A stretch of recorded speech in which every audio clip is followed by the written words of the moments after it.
నమస్కారం city news కి స్వాగతం। నారా చంద్రబాబు నాయుడు ముఖ్యమంత్రిగా ప్రమాణ స్వీకారం చేసిన సందర్భంగా పట్టణంలో టీడీపీ శ్రేణులు ఘనంగా సంబరాలు జరుపుకున్నారు। పట్టణ గంగానమ్మపేటలోని గంగానమ్మ గుడి వద్ద టీడీపీ పట్టణ ఉపాధ్యక్షులు తవ్వ ప్రసాద్ ఆధ్వర్యంలో కేక్ కటింగ్ నిర్వహించి సంబరాలు జరుపుకున్నారు। బాణసంచా కాల్చి సంతోషాన్ని వ్యక్తం చేశారు। మిఠాయిలు పంచి చంద్రబాబు నాయుడుకి శుభాకాంక్షలు తెలిపారు। కార్యక్రమంలో పెండ్యాల వెంకట్రావు, రాయుడు రామకృష్ణ, సుగ్గుల వెంకటప్పయ్య, కౌన్సిలర్ తాడిబోయిన బ్రహ్మేశ్వరరావు, పెండ్యాల చంద్ర, గోనుగుంట్ల శ్రీనివాసరావు, కౌన్సిలర్ బోయపాటి అరుణ, దేశ యుగంధర్ తదితరులు పాల్గొన్నారు।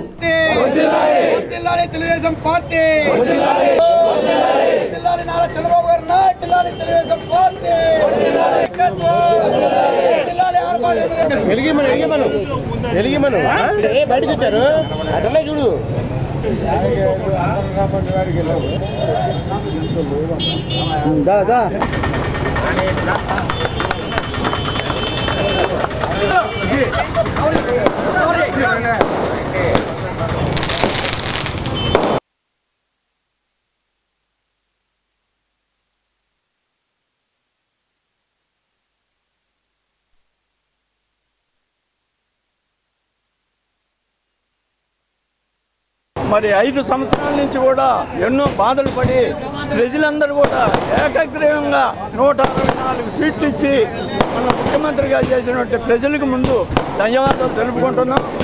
మరి ఇట్లాగే మరి రాష్ట్ర మంత్రివర్గంలో మన మనోహర్ గారికి మరి మంత్రి పదవి ఇవ్వడం కానీ అందరూ కూడా చాలా సంతోషంగా ఉన్నారు। చాలా మంచి మెజారిటీతో అందరూ గెలవడం మరి అంతా రాష్ట్రం మొత్తం 5 కోట్ల మంది కూడా ఆనందాలు పంచుకుంటున్నారని తెలియపడుతుంది। రాష్ట్రం మొత్తం కూడా ఎంతో పండుగ చేసుకున్నటువంటి వాతావరణ పరిస్థితి। ఎందుకంటే ఈ దుర్మార్గ ప్రభుత్వం జగన్మోహన్ రెడ్డి సైకో ప్రభుత్వం పోయింది, ప్రజాప్రభుత్వం వచ్చింది। ఎంతో అందరూ కూడా సంబరాలు చేసుకున్నటువంటి పరిస్థితి। ఈ యొక్క గత ప్రభుత్వంలో అనేక బాధలు, కష్టాలు, నష్టాలు అనేక రకాలుగా ప్రజలందరూ కూడా విసుగు చెంది జగన్మోహన్ రెడ్డి వద్దు బాబు, ఇట్లాంటి సైకో ముఖ్యమంత్రి మళ్ళీ ఎప్పుడు రాకూడదు అని చెప్పేసి ప్రజలందరూ కోరుకున్నాడు। ఈ రోజున నారా చంద్రబాబు నాయుడు గారు ప్రమాణ స్వీకారం అంటే ఈరోజు తెలుగుదేశం పార్టీ కుటుంబ సభ్యులకే కాదు, ఆంధ్రప్రదేశ్ ప్రజలందరూ కూడా, యావత్ తెలుగు రాష్ట్రాల్లో ఉన్నటువంటి ప్రజలందరూ, ప్రపంచంలో ఉన్న తెలుగు ప్రజలందరూ కూడా ఎంతో సంతోషపడుతున్నటువంటి పరిస్థితి। ప్రజాప్రభుత్వం ప్రజల కోసం, ప్రజల చేత ఎన్నుకున్నటువంటి ప్రభుత్వం, ప్రజలందరూ కూడా మంచి ప్రభుత్వం రావాలని కోరుకున్నారు। చంద్రబాబు నాయుడు గారు ఆ రకంగా ముందుకు వెళ్ళి ఆంధ్రప్రదేశ్ని ప్రపంచంలోనే నంబర్ 1 స్థాయికి తీసుకెళ్తారని చెప్పేసి కోరుకుంటూ, అలాగే ఈ రోజున మన తెనాలి శాసనసభ్యులుగా నాదెండ్ల మనోహర్ గారు మంత్రిగా ప్రమాణ స్వీకారం చేస్తున్నారు। ఈ రోజు ప్రతి తెలుగువాడికి పండగ। ఇవాళ నారా చంద్రబాబు నాయుడు గారు ముఖ్యమంత్రిగా ప్రమాణ స్వీకారం చేస్తున్నారు। రాక్షస పాలన పోయి రాముడి పాలన వస్తుంది, అందుకని ఇవాళ ప్రతి తెలుగువాడు సంబరాలు అంబరాలు అంటే విధంగా జరుపుకుంటున్నారు। ఎప్పుడు ఈ సైకో పాలన పోతుందని చెప్పి గత 5 ఏళ్ల నుంచి ఎదురు చూస్తున్న సందర్భం ఇవాళ ఆవిష్కృతం అవుతుంది। కావున తెలుగు ప్రజలందరికీ శుభాకాంక్షలు తెలుపుకుంటాం। ముఖ్యమంత్రిగా నారా చంద్రబాబు నాయుడు ప్రమాణ స్వీకారం సందర్భంగా కృష్ణానదిలో అమరావతి ఇసుక పడవల యాజమాన్యం పడవలతో ర్యాలీ నిర్వహించారు। గత ప్రభుత్వంలో ఇసుక పడవలు నిలిపివేయడంతో 5 ఏళ్లు తీవ్ర ఇబ్బందులు ఎదుర్కొన్నామని, ఈ ప్రభుత్వం అయినా తమకు న్యాయం చేసి పని కల్పించాలని కోరారు।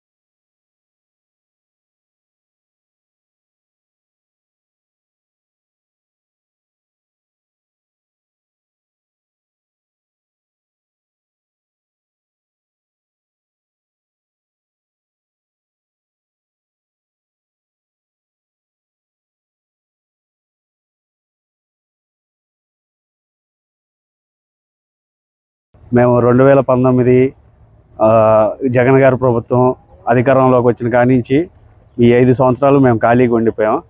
ఇక్కడ కనీసం 200 మంది పడవల మీద 1000 కుటుంబాలు ఆధారపడుతున్నాయి. గత ప్రభుత్వానికి ఎన్నోసార్లు విజ్ఞప్తి చేశాం, కానీ మమ్మల్ని ఎవరో పట్టించుకున్న భాగ్యం లేదు. నూతనంగా ఏర్పడిన కొత్త ప్రభుత్వం అయినా మా బాధలు తీర్చి మాకు జీవనోపాధి చూపిస్తుందని కోరుకుంటున్నాం. నూతనంగా ఏర్పడిన ప్రభుత్వానికి శుభాకాంక్షలు తెలియజేస్తాం. 200 పడవలు ఒక 500 మంది. అందరికీ ఎన్డీఏ కూటమి తరపున అందరికీ ప్రమాణ స్వీకారం చేస్తున్నందుకు అందరికీ శుభాకాంక్షలు. 2019 ఏప్రిల్ నుంచి ఇప్పుడు దాకా కూడా పడవలన్నీ కూడా అందరూ చాలా ఇబ్బంది పడ్డాం. మా అమరావతి అసోసియేషన్ తరపున పడవలు అనేది ఎక్కడ అసలుకి జగన్ గారు వచ్చేటప్పటికెళ్ళి ఒక పడవ కూడా మమ్మల్ని కృష్ణా నదిలో తిరగనీయలేదు.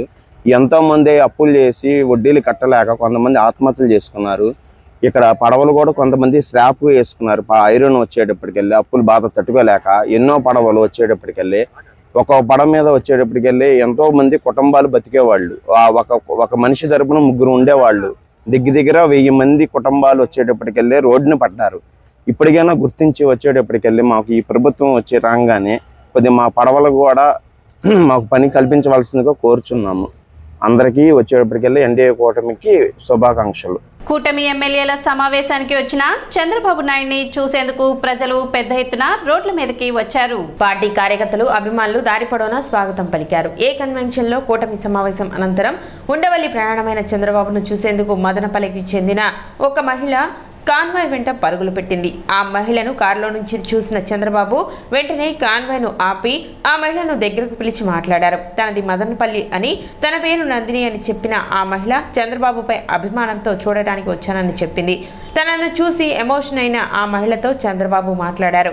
సెక్యూరిటీని వారించి ఆమె వివరాలు తెలుసుకున్నారు. మా కష్టం ఫలించి మా కోరిక మేరకు మీరు సీఎం అయ్యారు సార్, ఒక్కసారి మీ కాళ్ళు మొక్కుతాను అంటూ ఆ మహిళ అనగా చంద్రబాబు సున్నితంగా వారించారు. ఆమెను ఆప్యాయంగా పలకరించి ఆమెతో ఫోటో దిగారు. తనకు జ్వరం ఉన్నా చూడాలని వచ్చాను అని నందిని చెప్పగా ముందు ఆసుపత్రికి వెళ్ళు అంటూ సూచించారు.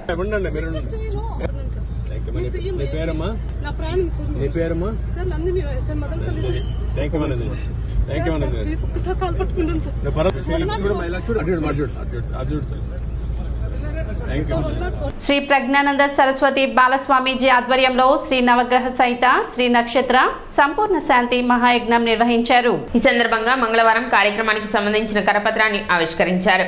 జూన్ 13వ తేదీ నుండి జూలై 11వ తేదీ వరకు పట్టణ గంగానమ్మపేటలోని శ్రీ విద్యాపీఠం నందు అత్యంత వైభవంగా నిర్వహిస్తున్నట్లు బాలస్వామీజీ తెలిపారు. లోక కళ్యాణం కోసం నిర్వహించే ఈ శాంతి మహాయజ్ఞం నందు భక్తులు విశేష సంఖ్యలో పాల్గొని జయప్రదం చేయాలని స్వామీజీ పిలుపునిచ్చారు. శ్రీ విద్యాపీఠం శ్రీ శాలిగ్రామ మఠం వారి యొక్క ఆధ్వర్యంలో శ్రీ నవగ్రహ సహిత శ్రీ నక్షత్ర సంపూర్ణ శాంతి మహాయజ్ఞ కార్యక్రమం నిర్వహిస్తున్నాము. ఈ నెల 13వ తారీఖు ప్రారంభమవుతుంది. వచ్చే నెల 11వ తారీఖు పూర్ణావతి కార్యక్రమం. 27 రోజుల పాటు ఈ నక్షత్ర మహాయజ్ఞ కార్యక్రమం నిర్వహిస్తున్నాము. ఈ సంవత్సరం పంచగ్రహ కూటమి వచ్చిన సందర్భంగా ఈ కార్యక్రమం చేస్తున్నాము. ఈ కార్యక్రమంలో ప్రతి ఒక్క భక్తాదులు స్వయముగా తమ స్వహస్తాలతో హోమం చేసుకోవచ్చు. ఆర్థికంగా కానివ్వండి, ఆరోగ్యపరంగా కానివ్వండి, వ్యవసాయంలో కానీ, ఉద్యోగంలో కానీ, దాంపత్యంలో కానివ్వండి, సంతాన విషయంలో కానివ్వండి, అనేకమైన పరంగా, అలాగే విద్యాపరంగా, వ్యవసాయ పరంగా అనేకమైన రంగాల్లో ఉన్న వారికి అనేకమైన సమస్యలతో ఇటీవల కాలంలో ఇబ్బందులు పడుతున్నారు. అలాగే ఈ క్రోధినామ సంవత్సరంలో అనేకమైన ఇబ్బందులతో చాలామంది మనస్తాపన చెందుతున్నారు. అందుకని ప్రతి ఒక్కరికి సంపూర్ణమైన భగవత్ కటాక్షం కలగాలి, గ్రహదోష నివృత్తి కలగాలి అని చెప్పని ప్రతి ఒక్కరూ స్వతహాగా వారి యొక్క స్వహస్తాలతో హోమం చేసుకునే భాగ్యం అన్ని చోట్ల కలగదు. కానీ మన శ్రీ విద్యాపీఠం శాలిగ్రామ మఠం ద్వారా మన పీఠం నందునే ఈ మహత్కరమైన బృహత్కరమైన యజ్ఞ కార్యక్రమం చేస్తున్నాము. ఈ కార్యక్రమం ప్రతినిత్యం కూడా గణపతి పూజ ప్రారంభించుకొని లఘు పూర్ణావతి వరకు విశేషంగా జరుగుతాయి. అలాగే ఈ కార్యక్రమంలో చాలా అద్భుతమైన వనమూలికలతో హోమ కార్యక్రమం జరుగుతుంది. ఈ యొక్క హోమ ధూమము కానివ్వండి, ఎవరన్నా పీల్చినా కానీ ఆ హోమ మంత్రాలను ఎవరైనా శ్రవణం చేసినా, పఠనం చేసినా విశేషమైన పుణ్యఫలం లభిస్తుంది. అంగల్కుదురు గణేష్ యూత్ సభ్యులు ఎమ్మెల్యే నాదెండ్ల మనోహర్ సతీమణి డాక్టర్ నాదెండ్ల మనోహరాన్ని మర్యాదపూర్వకంగా కలిశారు. గణేష్ యూత్ అధ్యక్షులు వీరవల్లి మురళి ఆధ్వర్యంలో కొత్తపేటలోని ఎమ్మెల్యే నాదెండ్ల మనోహర్ నివాసంలో డాక్టర్ నాదెండ్ల మనోహర్ను మర్యాదపూర్వకంగా కలిశారు. తన వంతు బాధ్యతగా ప్రచారం నిర్వహించి కూటమి విజయానికి కారకులైన సందర్భంగా ఆమెను గణేష్ యూత్ సభ్యులు శాలువ, గజమాలలతో ఘనంగా సత్కరించారు. కార్యక్రమంలో అంగలకుదురు గ్రామ ఉప సర్పంచ్ కనకాల నాగభూషణం, భాస్కరరావు, శంకర్ నాయక్, మహేష్ నాయక్, బెట్రా యుగంధర్, బత్తుల శ్రీనివాసరావు, ఎలిషా, కుంచాల అంకారావు, హనుమంతరావు, అనిల్, వెంకట్రావు, వెంకటేష్, చిన్న, దుర్గారావు తదితరులు పాల్గొన్నారు.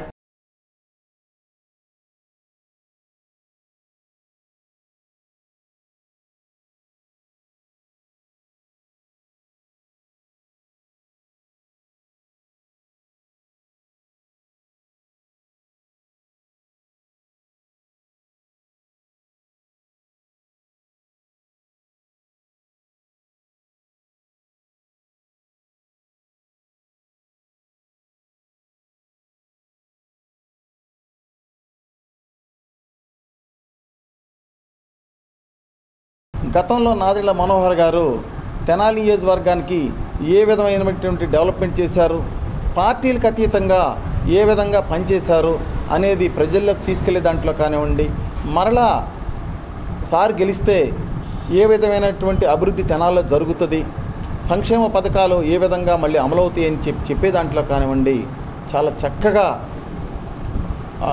ఒక కార్యకర్తలాగా, ఎందుకంటే నాదెళ్ల మనోహర్ గారికి మిస్సెస్గా కాకుండా ఒక కార్యకర్తలాగా మాకే ఆశ్చర్యం వేసేది. ఒక్కొక్క వ్యక్తి దగ్గర ఇంత టైం స్పెండ్ చేసి ఇంత ఓపికగా చెప్తున్నారు అని మాకే ఆశ్చర్యం వేసేది. అంటే సింబల్ అనేది ప్రతి ఒక్కళ్ళ మనసులోకి వెళ్ళాలి, మనం గతంలో చేసినటువంటి అభివృద్ధి ప్రతి ఒక్కరికి తెలియాలి, రాబోయే రోజుల్లో మంచికి సపోర్ట్ చేస్తే ఏ విధమైన అభివృద్ధి జరుగుతుంది అనేది కూడా ప్రజలకి అర్థమయ్యేలాగా మనం చెప్పాలి అని చెప్పేసి గంటల తరబడి నిలబడి 4 గంటలకి ప్రచారానికి వస్తే నైట్ 11 గంటల వరకు కూడా అదే ఓపిక అదే స్టామినాతో మేడం గారు ఏ విధంగా పనిచేస్తారో మనం చూసాం. ముఖ్యంగా 29వ వార్డులో మేడం గారు వచ్చి డోర్ టు డోర్ చక్కగా తిరిగారు. ఆ వార్డులో కూడా 1000 అందరూ కూడా ఆ వార్డులో అందరూ పేదవాళ్ళు అయినా కానీ 1000 మెజార్టీతో ఆ వార్డులో గెలిపించి మేమందరం కూడా మీకు మద్దతుగా మీకు ఉన్నాం మేము అని చెప్పేసి 29వ వార్డు ప్రజలందరూ కూడా పార్టీ వాళ్ళందరూ కూడా ఇటు టీడీపీ కానివ్వండి ఇటు జనసేన కానివ్వండి అందరూ కూడా ఒక బలమైనటువంటి మెజార్టీ ఇచ్చి మేడం గారికి ఒక బహుమతిగా సార్కి ఒక బహుమతిగా ఆ వార్డు నుంచి, ఎందుకంటే వాళ్ళ 29వ వార్డులో అన్నీ ఇటు పద్మశాలీలు కానివ్వండి సుగాలీస్ కానివ్వండి వడ్రాస్ కానివ్వండి ఇవాళ ఏలేషా వాళ్ళు కానివ్వండి అందరూ కూడా వాళ్ళు వచ్చి మేడం గారికి ఇంత చక్కగా అభినందనలు తెలియజేయటం చాలా సంతోషం. మేడం గారు మా 29వ వార్డు ప్రచారానికి వచ్చినప్పుడు ఒక్కొక్క కార్యకర్త దగ్గర ఒక్కొక్క ఓటర్ దగ్గర కనీసం పావు గంట సేపు అన్ని పథకాల గురించి రేపు మనం అధికారంలోకి వస్తే ఏ విధంగా అయితే చేయగలం అనేది మేడం గారు వివరించి చెప్పి సాయంత్రం 5 గంటలకు వస్తే 10 గంటల వరకు కంటిన్యూగా ఎక్కడ కూడా రెస్ట్ తీసుకోకుండా వారు చేసిన వారి కష్టము నేను చూశాను కాబట్టి నేను ఈ మాట చెప్తున్నాను. ఈ సందర్భంగా ముఖ్యంగా మేడం గారికి అలాగే గెలిచినటువంటి మనోహర్ గారికి ఎంపీగా గెలిపించినటువంటి మన పెమ్మసాని చంద్రశేఖర్ గారికి వీళ్ళందరికీ మరియు ఎన్డీఏ కూటమి గెలిచినందుకు కూటమి అందరికి కూడా రాష్ట్ర ప్రజలకి ముఖ్యంగా మా 29వ వార్డు కార్యకర్తలకి నాయకులకి ఎన్డీఏ అందరికి సంబంధించి కూడా ముఖ్యంగా మా నాయకులు ఉన్నటువంటి మురళి గారికి ఈ సందర్భంగా ధన్యవాదాలు తెలుస్తూ నిన్న జరిగిన ఎలక్షన్లో కూటమి అభ్యర్థులందరూ అఖండ మెజార్టీతో గెలవటం, మొన్న గత ప్రభుత్వంలో 20 సంవత్సరాలు వెనకపోయాం, ఈ రాష్ట్ర పరిస్థితి అంధకారంలోకి వెళ్ళిపోయింది, వ్యవస్థలన్నీ నిర్వీర్యం అయిపోయాయి అనుకున్న తరుణంలో ప్రజలందరూ ఒక మంచి నిర్ణయం తీసుకొని కూటమి అభ్యర్థులైన మన నాదెళ్ల మనోహర్ గారిని పెమ్మసాని చంద్రశేఖర్ గారిని అఖండ మెజార్టీతో గెలిపించడం, మన ప్రాంతం అభివృద్ధిలో ముందుంటుందనే దానికి మా నాదెళ్ల మనోహర్ గారు ప్రచారం స్టార్ట్ అయిన దగ్గర నుంచి తెనాలి నుంచి విజయవాడ, తెనాలి నుంచి గుంటూరు 4 లేన్ రహదారి నిర్మిస్తాను. మరీ ముఖ్యంగా యువత గంజాయికి అలవాటు పడి కాలేజీల దగ్గర స్కూల్స్ దగ్గర కూడా పిల్లలు నానా ఇబ్బందులు పడతా ఉన్నారు. గంజాయికి అలవాటు పడి బానిసలు అయిపోయి ఆ తల్లిదండ్రులు వేదన మనోవేదన చెప్పడానికి అలవ కానిది. అలాంటి పరిస్థితుల్లో మనోహర్ గారు నేను ప్రమాణ స్వీకారం చేసిన వారం రోజుల్లోనే గంజాయి మీద ఉక్కుపాదం మోపుతాను అన్నారు. అసలు ప్రమాణ స్వీకారం చేయకుండానే 2-3 రోజుల నుంచి దాని మీద దృష్టి పెట్టి పోలీసు వాళ్ళని అప్రమత్తం చేయడం, నిన్న కొంతమందిని పట్టుకోవడం జరిగింది. సిటీ న్యూస్ ఇంతటితో సమాప్తం. నమస్కారం.